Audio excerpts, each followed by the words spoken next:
subscribers, every 100 subscribers, I like to respond to some mail or some comments that I get in my comment section. And early this morning, late last night, I had a really great exchange with someone who had been new to my channel.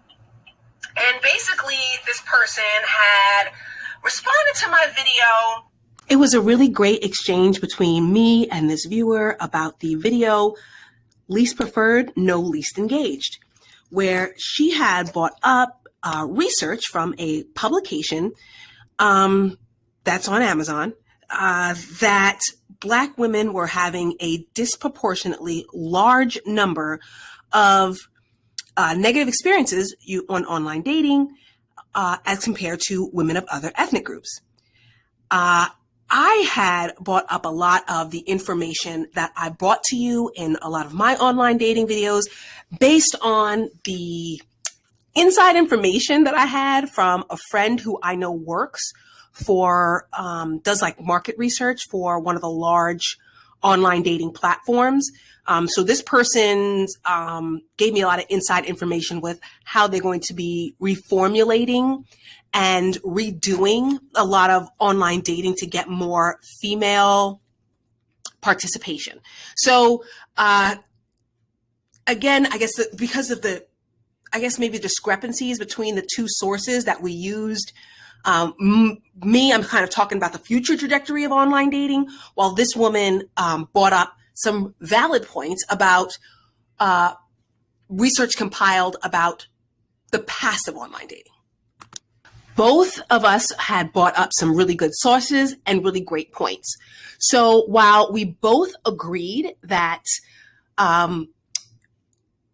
Black women can do a better job of optimizing their algorithm, her point was very much that Black women are still having a lot of negative online dating experiences. So I will never, ever deny or invalidate someone's personal experiences. But what I will say is that when I looked into the publication she put in, I thought, let me start reading this. And then I looked a little bit more into the authors. And I realized, when I look at all the other publications available on Amazon about online dating, why is the one that's geared specifically towards women of color have a lot of evidence to support negative results in online dating? While other books kind of talked about algorithm optimization, other books kind of had funny stories and antidotes and ways to kind of improve the experience and happy stories and happy endings. Why was the book that was related to women of color or people of color and their online dating experience all negative? Just to give you something to think about. Now, I have made videos about fear and intimidation tactics in the videos They Bold, y'all, and also 10 Steps to Fighting Fear, Pick 3. But this video, it's going to be a little bit more personal. I grew up pretty much in Queens, New York, but there were things that were happening in the neighborhood with my dad's employer, with my mother's employer, that it just became clear that it was just time for us to go. It was really, really sad because I'm a teenager at the time. And of course, my friends and my neighborhood is everything to me. I'm a teenager. I'm in high school. Of course, moving was not really anything I wanted to do. And we moved out to Long Island. Now, Long Island is the far east suburbs of New York City, outside of Queens. So we don't move to just Nassau County, close to Queens, where Queens is a little bit more accessible. But I'm talking about Suffolk County, Long Island, out near the Hamptons. That's where we moved, way out east. Way east in Suffolk County. So, this was definitely deep. You couldn't even call this suburbs anymore. Because it was, you could call it suburbs, but The city was nowhere in sight. Like you definitely no mass transit or access to it. A completely different culture. And the schools were great though. Some of the best schools in the country, hands down. Which is why my parents decided to go there. But yeah, Eastern Long Island. This was sad. This was sad for me. I mean, not even near like Nassau Coliseum or any of the great shopping malls that are Suffolk County.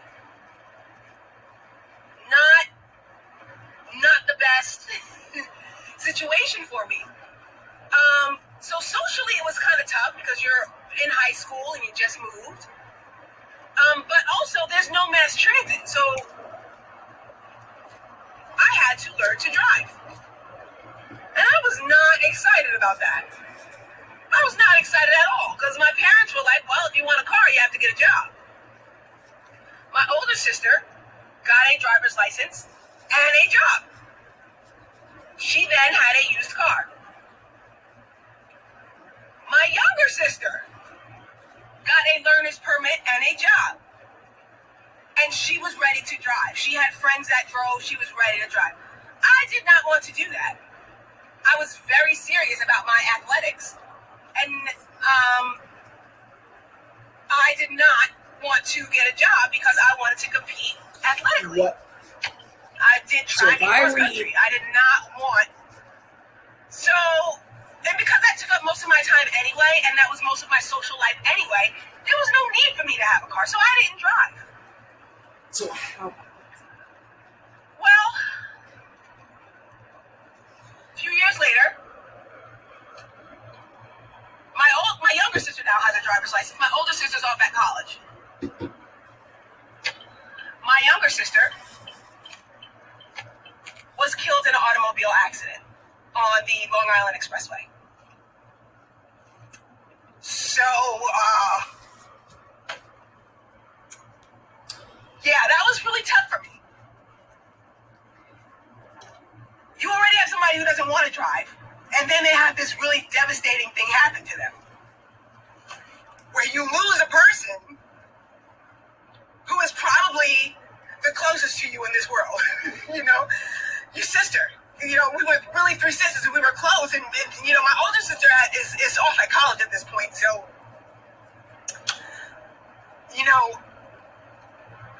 it's just not fair. And then you have to see your parents bury their youngest child, and then you're coming to terms with the fact that you're about to go off to college. You got a free ride scholarship to Howard University on an ROTC scholarship. And you're about to leave home. So, yeah, it was, and then do I even want to leave? Do I even want to take advantage of this opportunity?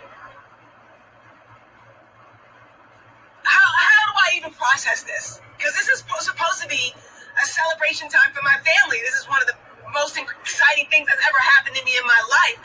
And I'm now having to deal with the fact that I lost my sister in a car accident. It turns out that it was not her fault. There was a negligent driver. And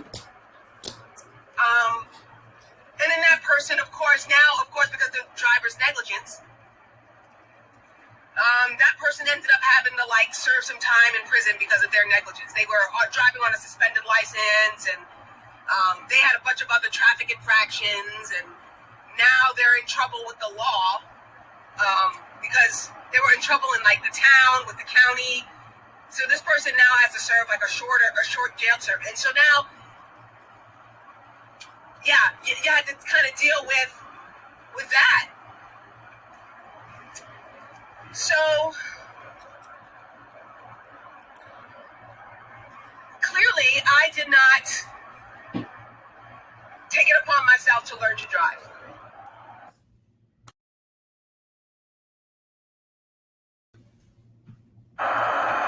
So now I'm at Howard University, and Washington, D.C. is very metropolitan.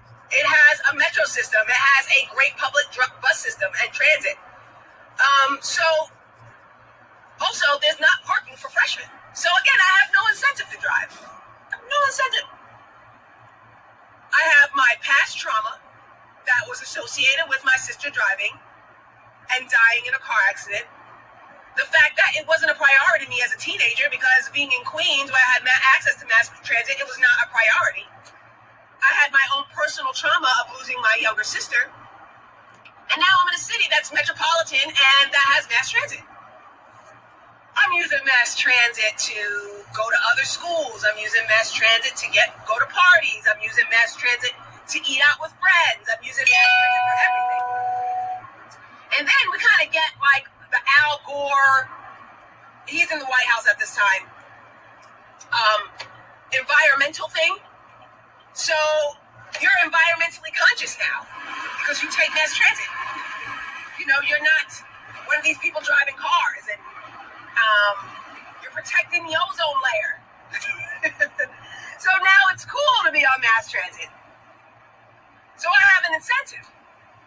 There are days when the pollution was high or there was high ozone where they would let you ride the buses and subways, the buses and metros for free. So I have no incentive to learn to drive. I can take that fear that I have. I can take my past trauma of growing up in a place where I don't need a car and it's not a priority, my past trauma of losing my sister, the bastion of being environmentally conscious, and the incentive that the city is giving me to use mass transit. Now, mass transit is not perfect. There are crazy people. There are times when it runs less frequently than others. Sometimes you don't have as many opportunities on weekends and off-peak hours to get places, especially if you want to go to the suburbs or hang out with friends. My older sister at this time is out of college and she's in medical school and she could drive to pick me up because we're close enough. We're in that DMV area. My older sister's in the DMV area. So, you know, yeah, I could see her and she can come drive me places and we can go to IKEA and to Sam's Club for stuff from my dorm. So I really have no incentive to learn to drive. But eventually, as my ROTC career starts kind of burgeoning and we're starting to kind of get into what we want to do with our military career, of course I'm going to be a nurse, so I'm not really worried about it. But I'm starting to see some of my other colleagues, not just at Howard, but some of the other ROTCs in the DMV area, they're talking about that they have opportunities in the Pentagon. Some of them had even been to Quantico, Virginia, where like the FBI and CIA, Department, this is before Department of Homeland Security is what it's now, but so they have all these opportunities that I'm just oblivious to. And how did they get those opportunities? Because they had cars and they could drive. They could drive out to Virginia and go to the Pentagon and rub elbows with the brass. Quantico and be around defense contractors and paramilitary criminal investigation services. They have a lot more opportunity than I do because they can drive. And I'm like, okay, wow. But again, I never confronted my fear of driving. I never confronted the underlying issue that I have with getting behind the wheel of a car. I never confront my grief. So,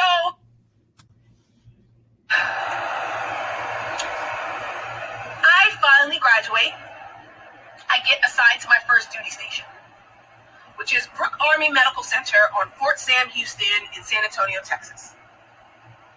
San Antonio, I'm so lucky. I'm going to be in a city. I'm not going to be at one of these crazy out-of-the-way bases like Fort Irwin, California, in the middle of the desert. I'm not going to be at Fort Gordon, Georgia, in the middle of the swamp, or Fort Polk, Louisiana, in the middle of the swamp.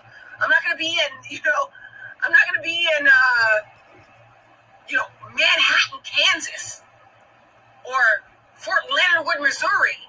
I'm going to be in San Antonio, Texas, a major city. I'm so lucky. I'm so happy. I get there.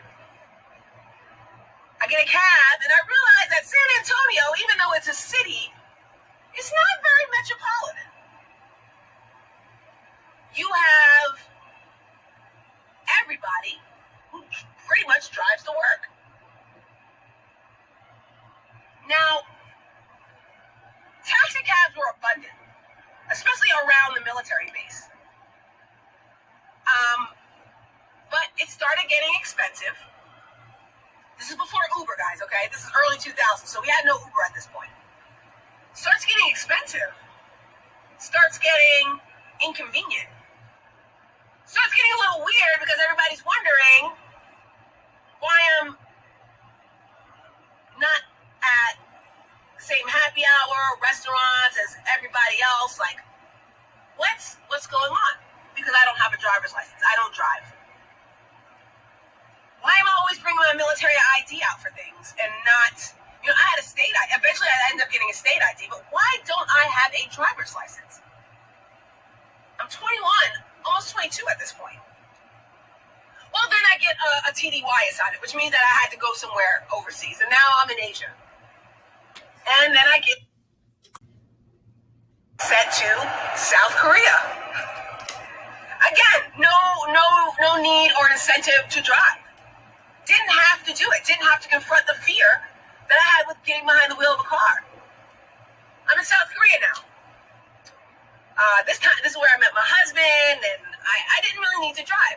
And when we would go into Seoul, because you couldn't really bring your car to this particular duty station, I could get on mass transit. Again, I'm a New Yorker. I'm familiar with mass transit. Took mass transit all through college. Yeah, him on the other hand, mass transit was new to my husband. He is from Puerto Rico, and I know that he's spent some time in New Jersey and New York, and so he knew about mass transit, but I was like, oh, I'm a pro at this, And anyway, by the way, if you guys ever go to South Korea and you get lost, ask a little kid for directions, because all the little kids speak English, just so you know. Like, find yourself an 8 or a 9-year-old and ask them, like, hey, where's this, where's that? Because the kids speak perfect English in South Korea, just so you know, okay? Side note. So again, I'm not worried. Now I go back to the States. And because of my spouse's rank, I have to kind of follow his career. And number two, he has a very, very specific job that is not offered at every military base. So now I am going to be moving to Fort Hood, Texas, which is in Killeen, Texas, which is in the middle of freaking nowhere. It's not the most exciting place to be. But I'm supporting my spouse's career, and it's even more difficult to get around, to get taxi cabs, to get around. And now my spouse is working a lot. He's got field problems. And I'm kind of working off hours.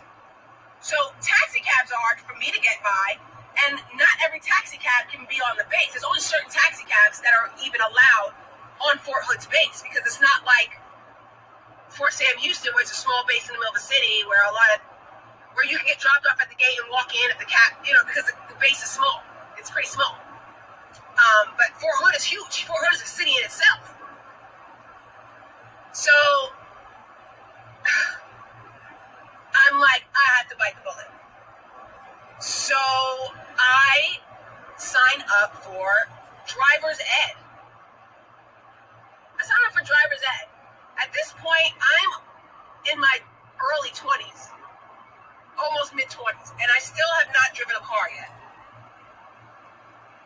And so here I am, still no driver's license. I go to driver's ed, and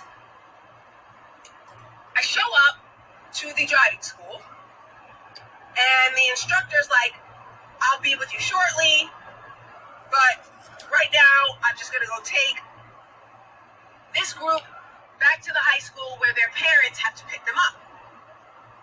So I get to the car with two other teenagers. It's me, the driving instructor, and then like two other teenagers. So one of the teenagers is now driving. And here I am in my 20s, good and grown, getting driven around by this teenager, feeling real embarrassed. Feeling real embarrassed. And, you know, he's kind of like, hey, you want to drive some? You know, we have a couple more laps to go around and I'm like, no, not really. And the teenagers are like, what? You don't know how to drive? I'm like, this is my first lesson. I mean, well, I'm from New York. That's my excuse. My excuse is I'm from New York. I've never needed to learn how to drive. Even though I had been on Long Island and in Washington, D.C., the DMV area, I just never took it upon myself. And in San Antonio. My excuse was, well, I'm from New York. Like, oh, okay, that's cool. You know, not realizing that I've lived on Long Island, I've lived in San Antonio, I've lived overseas, and I just never took it upon myself to learn to drive because of my fear. And so now I'm embarrassed and I'm scared. But that instructor really just said, you know what, hey, put the key in the ignition, put the foot on the gas, let's go. That simple. And I started driving that day.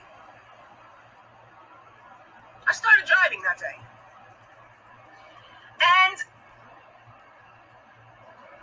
it was fine. It was fine. I just, you know, would drive just these little itty bitty stretches of road, you know, between where I lived in the base, where I lived in like one or two grocery stores or restaurants. You know, nothing really. My husband was doing most of the driving a lot of the time. I don't even think I really like left the city limits really of Killeen. And that's not saying much because Killeen is not, at that time, Killeen was really not that big of a town. So eventually, some things come up where my husband now has to work off in a field problem.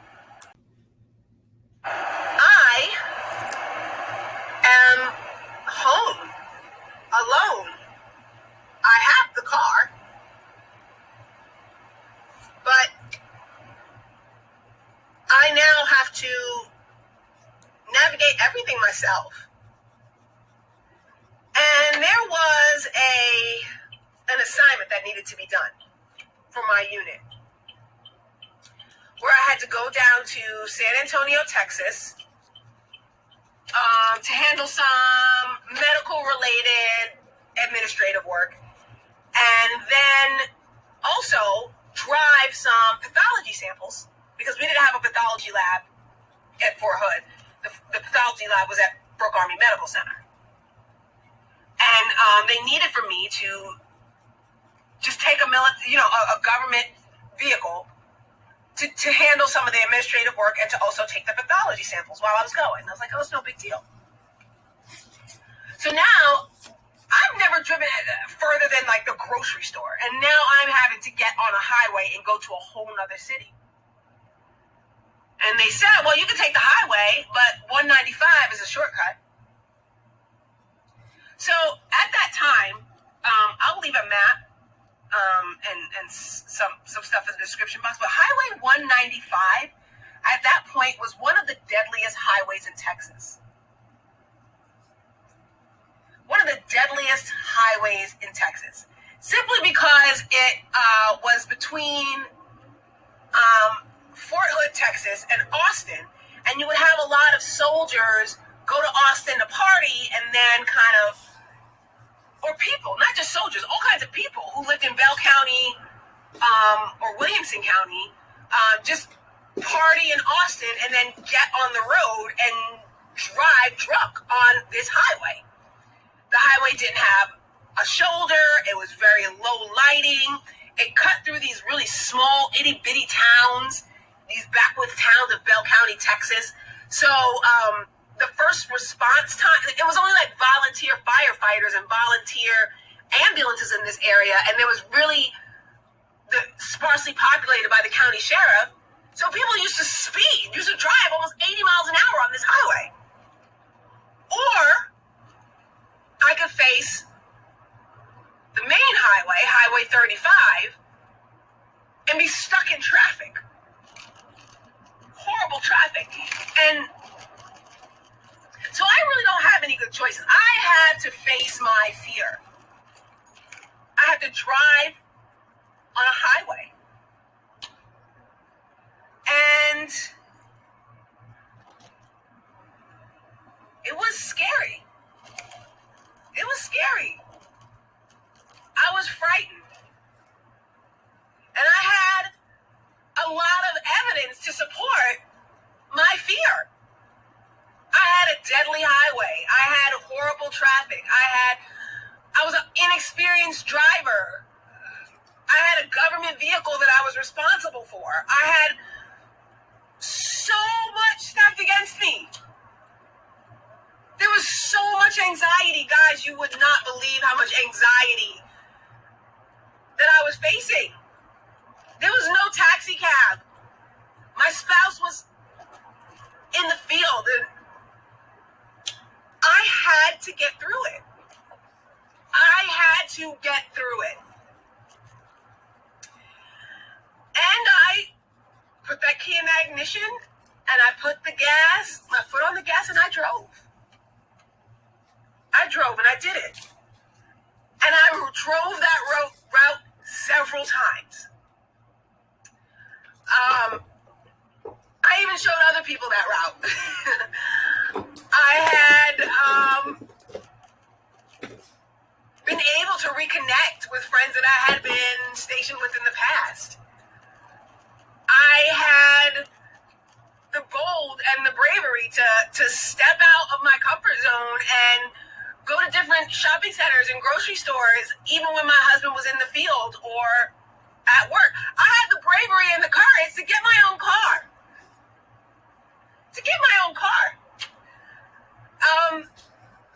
And it just gave me this incredible sense of freedom.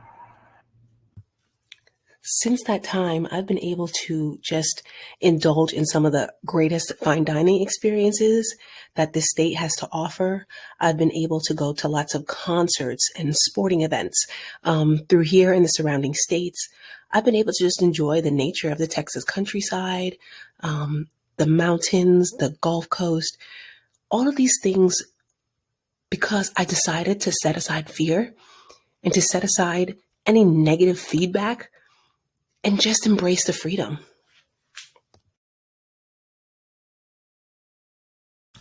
Now, I say this to say that there's always going to be an external confirmation bias to discourage you from doing the things that you want to do or just need to do to improve the quality of your life. But what I'm saying is we can move past those fears and take control of our lives to get what it is we want and to get what it is we deserve. This is Mocha Mommy, and I'll see you in the next video.